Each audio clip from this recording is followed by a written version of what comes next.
छोटी माँ का आदेश नहीं मानोगे तुम? आपने मेरी विनती नहीं मानी छोटी माँ, मैं भी आपका आदेश नहीं मानूंगा और मुझे मेरे कर्मों का फल तो भोगना ही होगा। राम!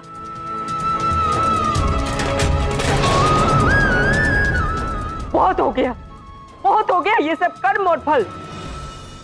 राम देखो, मैं जानती हूँ कि तुम में बहुत सहनशीलता है और उसे अपने उन असुरों और शत्रुओं के लिए बचा कर रखना। अपनी माँ के सामने कभी इसका प्रदर्शन मत करना। राम, ये क्या किया?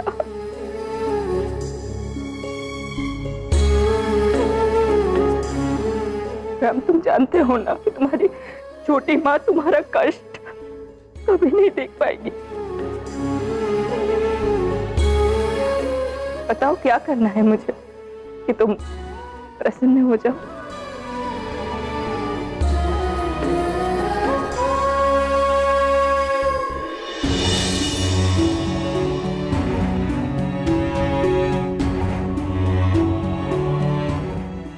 सीता,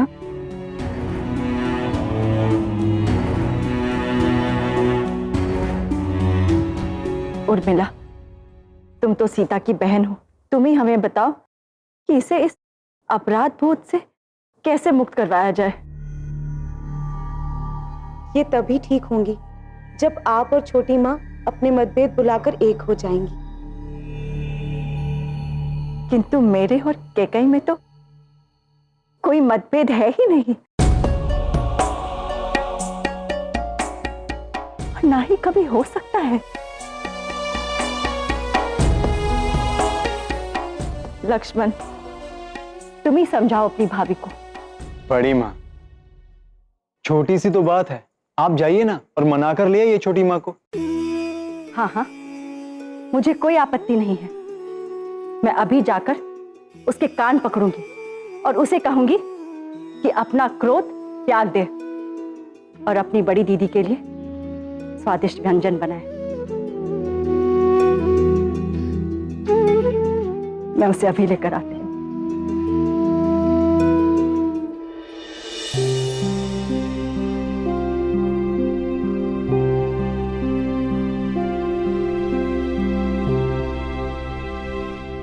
मैं तुम्हारे पास ही आ रही थी। आप मुझसे बड़ी है, यदि आप मेरे पास आती तो आपका मान कम हो जाता, इसलिए मैं आ गई आपके पास।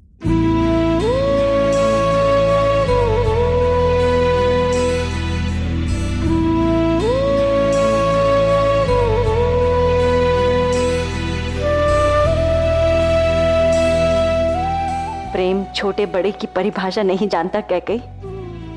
प्रेम तो प्रेम होता है।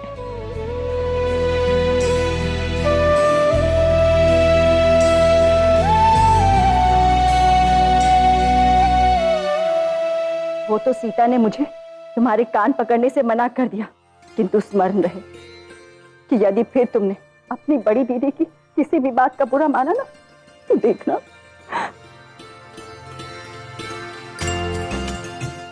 हाँ, और दीदी आप भी, आपको जो कुछ भी कहना है अकेले में कहिएगा, बच्चों के सम्मुख नहीं। हाँ, ठीक है।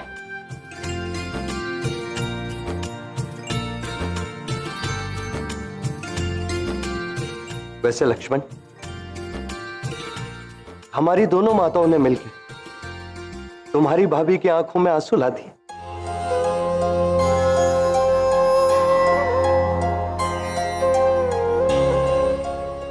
सीता, हम बहनों की लड़ाई में तुम क्यों अश्रु बहा रही हो?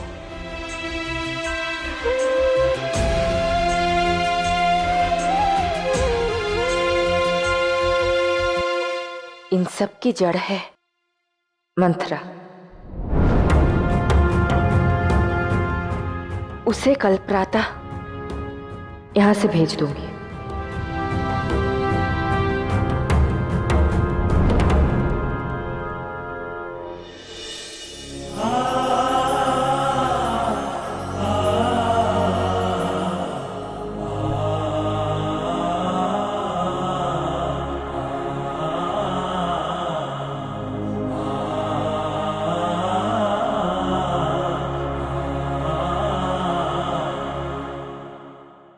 महारानियों की जय हो। महाराज दशरथ ने एक महत्वपूर्ण घोषणा करने के लिए सबको तुरंत राजसभा में स्मरण किया है।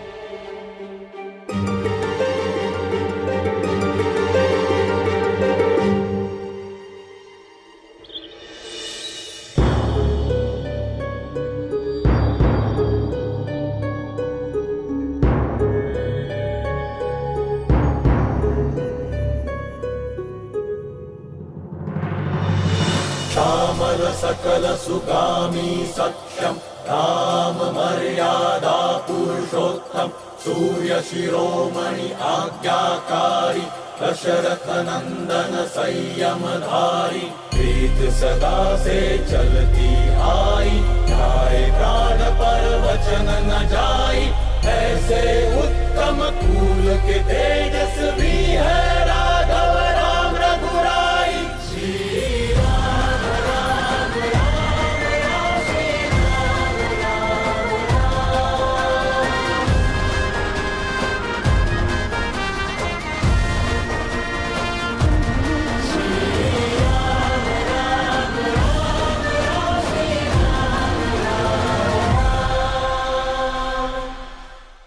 स्वागत है आप सबका।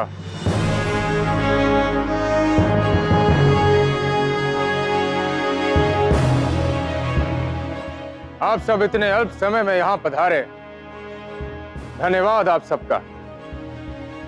आपके समक्ष मैं एक महत्वपूर्ण घोषणा करना चाहता हूं।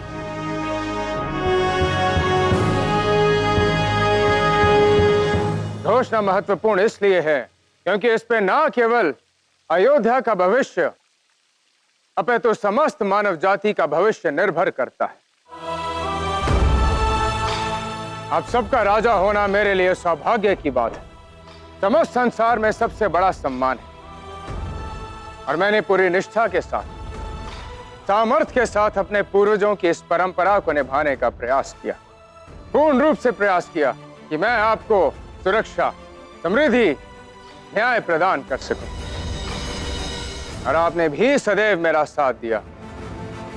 यही कारण है कि आप और हम मिलकर अयोध्या के वर्चस्व को एक नए शिखर पर ले गए।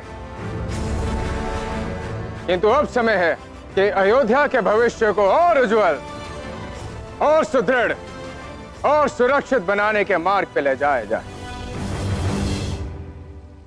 और इस कारणवश आज मैं आप सबके समक्ष अयोध्या के भविष्य की बागडोर रघुकुल वंश की भावी पीढ़ी के हाथ में सौंपने की घोषणा करता हूं।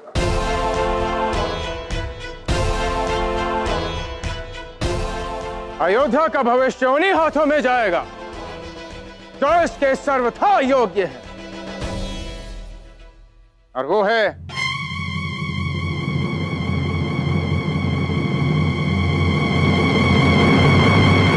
रघुकुल श्रेष्ठ, मेरा ज्येष्ठ पुत्र कौशल्य नंदन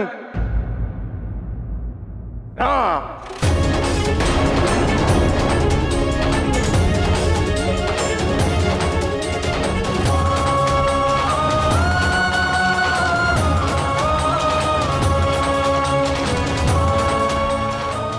कौशल्या नंदन युवराज राम की, अयोध्या नरेश महाराज दशरथ की, कौशल्या नंदन युवराज राम की, अयोध्या नरेश महाराज दशरथ की। कुल गुरु वशिष्ठ की आज्ञा से और मंत्री गणों के साथ विचार विमर्श के पश्चात हम इस निर्णय पर पहुंचे हैं कि राम का राज्य अभिषेक शीघ्र अति शीघ्र किया जाए।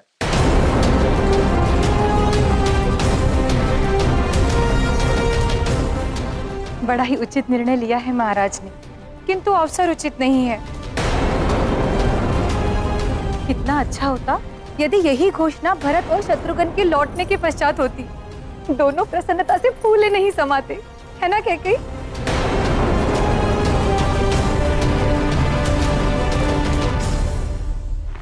अब मेरी इच्छा है कि अयोध्या के भावी नरेश राम और भावी राजमाता कौशल्या यहां पधार कर आप सबका अभिनंदन स्वीकार करें।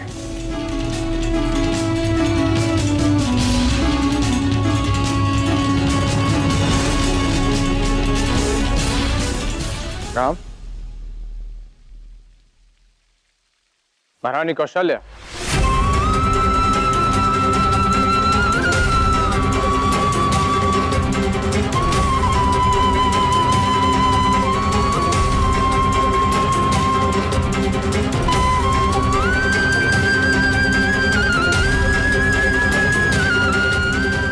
अयोध्या के भावी महाराज श्री राम की, अयोध्या के भावी महाराज श्री राम की, अयोध्या के भावी महाराज श्री राम की, अयोध्या के भावी महाराज श्री राम की।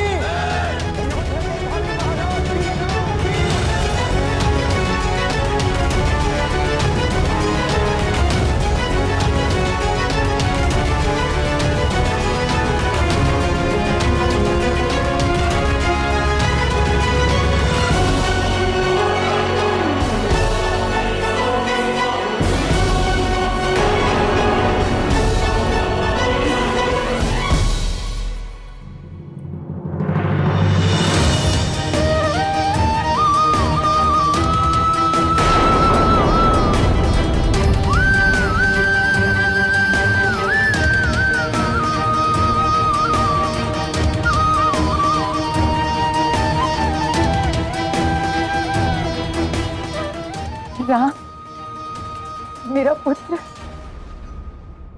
माँ, छोटी माँ कहाँ है? राम, मैं तो प्रसन्नता में इतनी चूर हूँ कि मुझे तो भान ही नहीं कौन कहाँ है।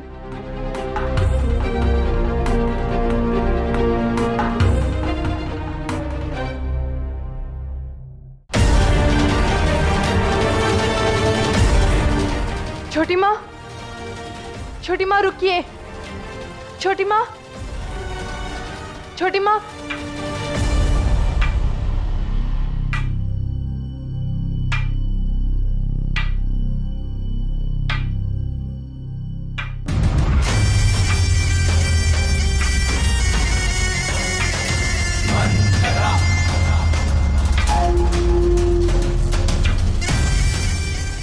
यदि फिर तुमने मेरे परिवार में द्वेष डालने का प्रयास किया, इसी तरह जीवन भर कौड़ियां उठाती रहोगी।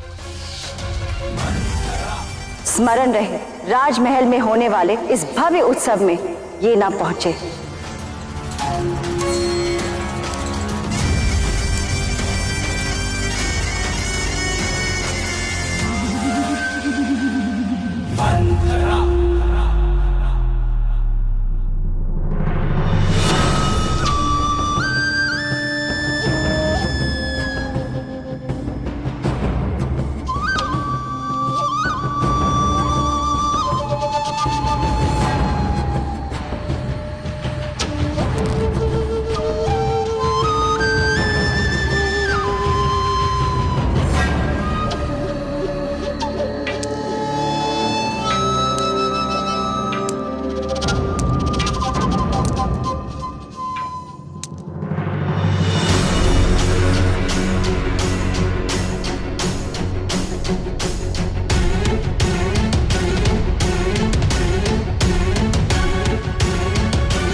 हे महादेव, तो मेरा संदेह सही था। मंथरा काकी अवश्य ही कुछ अनिष्ट करने का सोच रही हैं।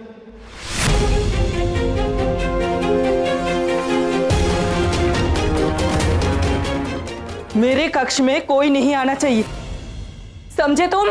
जी महारानी।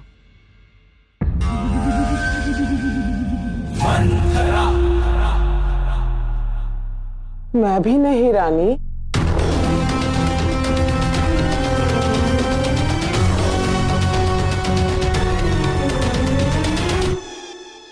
सुना तुमने रानी ने क्या कहा?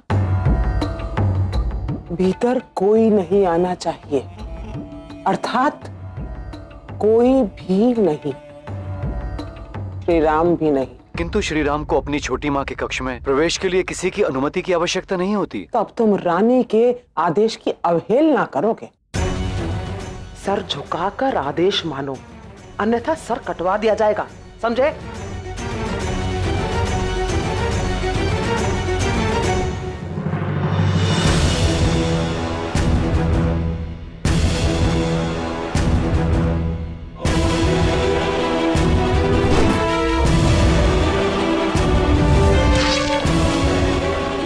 अयोध्या का भविष्य उन्हीं हाथों में जाएगा जो इसके सर्वथा योग्य है, और वो है कौशल्या नंदन राम।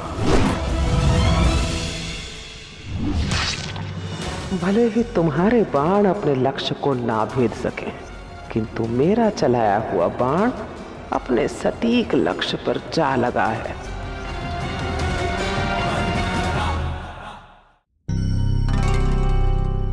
इतना क्रोध क्यों रानी?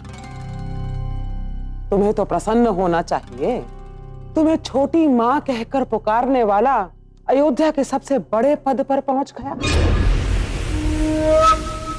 सबसे प्रिय पुत्र है ना तुम्हारा राम, अब वो अयोध्या के राज सिंहासन पर विराजेगा। अयोध्या में उत्सव होगा।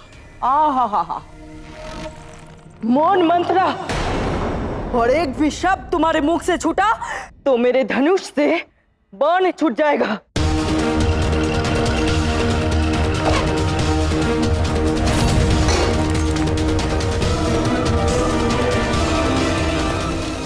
शब्द तो तुम्हारे ही है ना रानी।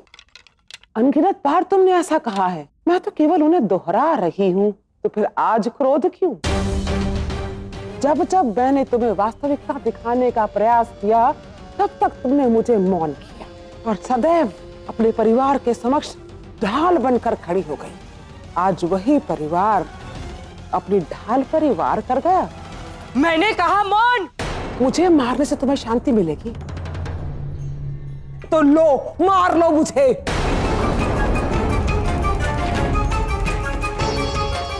किंतु स्मरण रहे, भरत का दोषी न राम है, न महाराजा दशरथ, न महारानी कौशल्या। भरत की दोषी तो स्वयं उसकी अपनी मां है। हाँ रानी, तुम दोषी हो अपने पुत्र भरत की, जो परिवार के प्रेम में इतनी अंधी हो गई कि अपने पुत्र के भविष्य पर मंडराते छल और कपट के काले बादल तक नहीं देख पाई।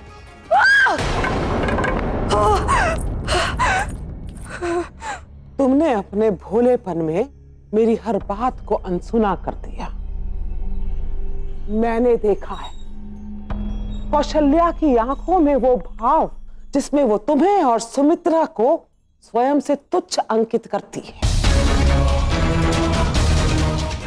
एक पत्नी सब कुछ बांट सकती है, परंतु अपने पति पर अपने अधिकार को नहीं बांट सकती।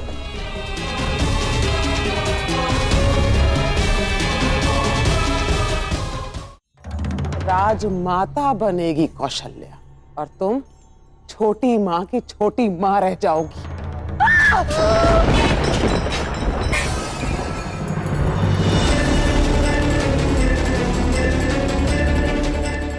तुम्हें क्या लगता है आज जो कुछ भी हुआ वो महाराज दशरथ की मंशा थी?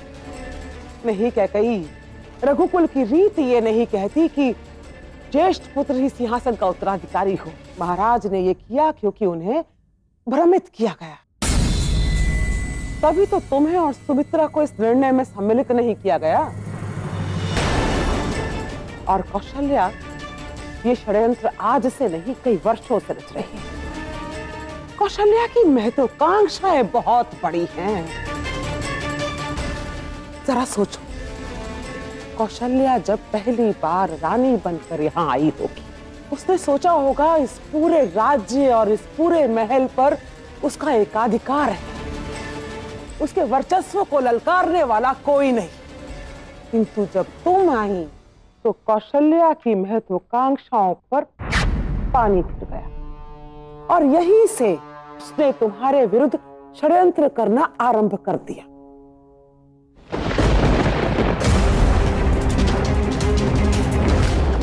छोटी बहन का झूठा लाड प्यार दिखाकर उसने तुम्हारी दृष्टि से महत्वाकांक्षा के स्वप्न ही छीन लिए।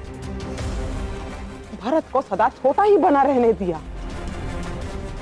और अब देखो, राज्याभिषेक की घोषणा तब की जब उसे चुनौती देने वाले भरत और शत्रुघ्न यहाँ है ही नहीं। कौशल्या महारानी बनकर जो नहीं कर सकी वो राजमाता बनकर करेगी।